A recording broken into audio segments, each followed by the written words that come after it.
Dear students, welcome to the classes of Array Academy. We are studying accounting for partnership firms and presently studying the chapter change in profit sharing ratio among existing partners. जो partnership business चल रहा है उसमें दो partner तीन partner जितने भी हैं, यहाँ पे तीन पार्टनर हैं, अजीत विजीत और सुजीत, और इनमें रेशियो चेंज हो गया। अगर रेशियो चेंज हो गया तो उसमें अकाउंटिंग ट्रीटमेंट क्या क्या होगा। तो क्वेश्चन पढ़ो। Ajit Vijit Sujit are partners in a firm sharing profits and losses in the ratio of 5:3:2. They decided to share profits and losses in the ratio of 2:5:3 with effect from 1st April of the current year. Land and building having value of rupees 1 lakh was found undervalued by 2,50,000. तो land and building का value बढ़ाना होगा। It was found to be undervalued, कम हो गया है। And stock having book value of 4 lakh was found to be overvalued by 3 lakh. तो stock को 3 लाख घटाना पड़ेगा रिवैल्यूएशन का। Pass necessary adjusting entry without affecting the book value, मतलब बुक वैल्यू को अफेक्ट नहीं करेगा, मतलब ये बहुत बड़ी बात हो गया। बुक वैल्यू जो भी है वही वाला वैल्यू न्यू बैलेंस शीट में आएगा। वैल्यू बढ़ेगा या घटेगा एसेट्स का वो सब रिवैल्यूएशन का अकाउंट के थ्रू होगा, और उसका प्रॉफिट और लॉस पार्टनर्स में बटेगा नहीं। एक ही एडजस्टिंग एंट्री पास होगा। ये इसका मतलब है आगे जो बुक्स बनेगा, न्यू बैलेंस शीट बनेगा, उसमें पुराने वैल्यू में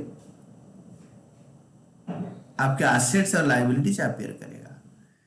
तो क्वेश्चन हमने पढ़ लिया, अभी क्वेश्चन करते हैं। सबसे पहले रिवैल्यूएशन अकाउंट बनाओ। रिवैल्यूएशन अकाउंट का format to stock, stock is found. आप ध्यान से देखो, इसका थोड़ा लैंग्वेज आपको अच्छी तरह समझना पड़ेगा।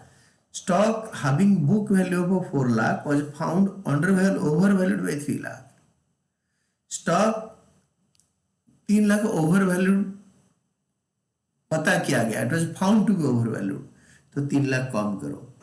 एंड लैंड जो कि 2,50,000 बढ़ेगा, तो आपके नाउ यू हैव लॉस। इसको टोटल करो, इसको क्रेडिट साइड में टोटलिंग को उतारो, एंड 2,50,000 माइनस करके you will have revaluation loss 50,000। अभी उसका एडजस्टिंग एंट्री कर देंगे, अदरवाइज अगर कुछ बताता नहीं तो ये जो revalued value new balance sheet में हमेशा अपेयर करेगा। रिवैल्यूड वैल्यू, न्यू वैल्यू, और new value of stock, new value of land. और ये जो लॉस है ना, ये लॉस तीनों पार्टनर में बटेगा, by Ajit capital, by Vijit capital, by Sujit capital in the credit side of revaluation account.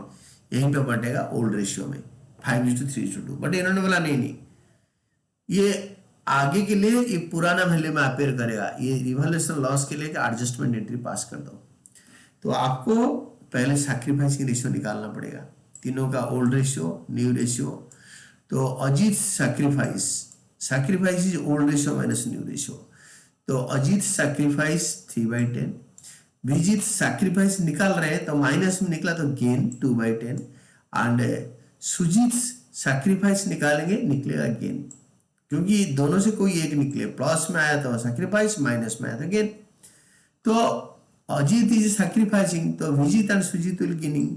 हमारा हमेशा ट्रीटमेंट होता था gaining to sacrificing, revaluation profit होता था, यहाँ पे लॉस है, लॉस में सैक्रिफाइसिंग टू गेनिंग, उल्टा हो जाएगा।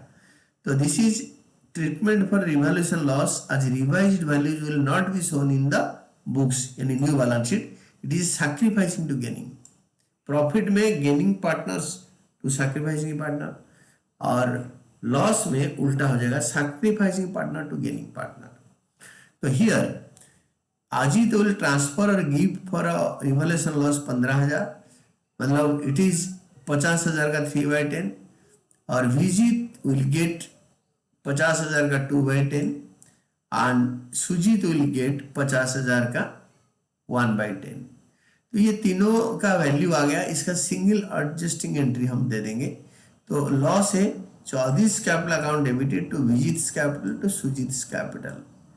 It is sacrificing to gaining, sacrificing to gaining. ये दोनों गेन कर रहे हैं तो इन दोनों को मिलेगा। जो पार्टनर को कुछ मिलना होता है तो वो क्रेडिट होता है, लाइबिलिटी अकाउंट है कैपिटल अकाउंट, और अजीत दे रहा है, ट्रांसफर कर रहा है, डेबिटेड।